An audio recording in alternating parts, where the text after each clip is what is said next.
What's going on, my fellow Fairy Tale Madoshis? It's been a while since I've reviewed anything fairy tale related. It's not because I don't enjoy the series anymore. In fact, it's still one of my favorite to watch and read, period, out of any anime. But the weekends are really bad for me, and you know the episodes come out late Fridays, and I'm usually not free until later that Saturday, and then I get back busy like Sunday and Monday around the time the chapter comes out, and it seems to come out whenever the hell it wants to now, so it's hard to keep up. And I did have time to review one chapter, but it was that bullshit chapter when Urza just defied the laws of physics and the laws of reason when she defeated an enemy when she was blinded and couldn't hear anything simply because she's Urza. That's the reason that we got, because she's Urza. So I didn't review the episode because I felt like I didn't have anything good to say about it. But this arc as a whole is turning out to be one of my favorites in fairy tale history, because Natsu is getting his ass beat, and that's not why I like it so much. The reason that I do is because it seems so hopeless, and Natsu is actually at the point where he needs to ask for help.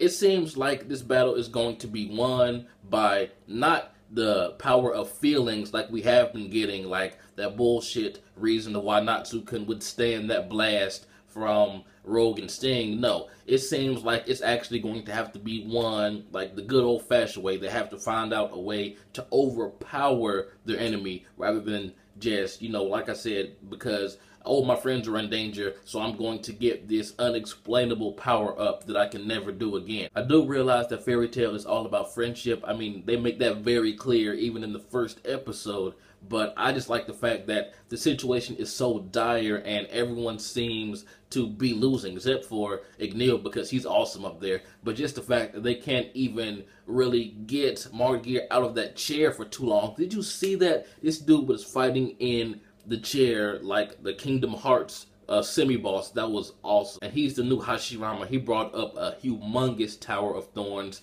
which actually should have killed them, but they didn't die because of plot. He withstood Natsu and the Twin Dragon's most powerful attacks and just sat back in the chair and said, I hope you guys are not going all out because I'm not even serious yet. So this dude is chilling like a boss. He really does remind me of Madara. And when the Twin Dragons did their signature combined move, I knew that wasn't going to do anything against him. I mean, Natsu took it and he just stood there, the Natsu back then. So I'm pretty sure this all-powerful demon god, Marde, could take that. I mean, he literally took that. Like, he absorbed it and put it in his pocket for a later on afternoon snack. This dude is badass. But the main thing I want to talk about is Lumen Histoire finally revealed, and I was not expecting this in the least. It is a frozen, asleep Mavis in some sort of crystal or ice. So this means that the grave on the Tenro Island has to be like a memorial or a shrine or something, because her body has been under fairy tale the entire time, which is kind of creepy. And the Mavis that we see that's walking around and laughing with fairy tale, we knew it wasn't the real Mavis,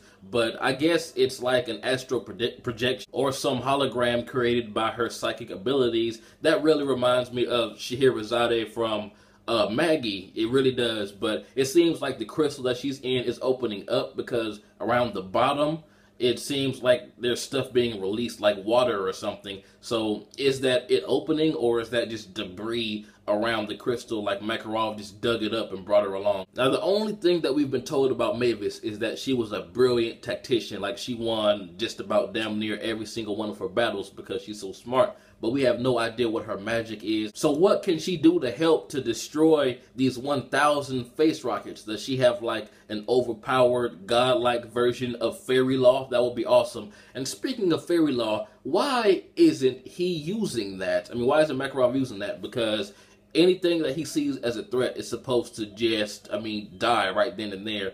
But it may not work on demons, I guess, but he didn't even try, I don't believe. Correct me if I'm wrong, or maybe there's a limit to how many times he can use it. But I think Fairy Law will be a very quick solution to taking out these demons.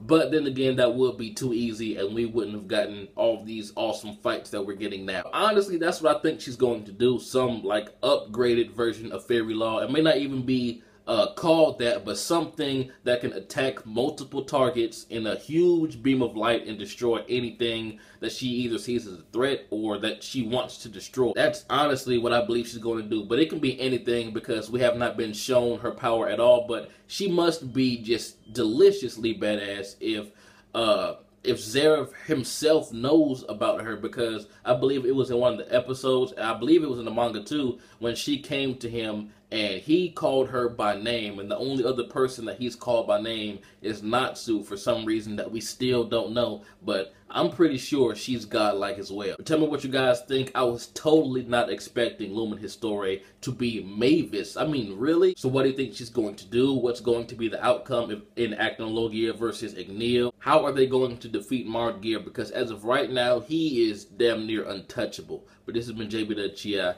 Like, comment, subscribe, and I'm out.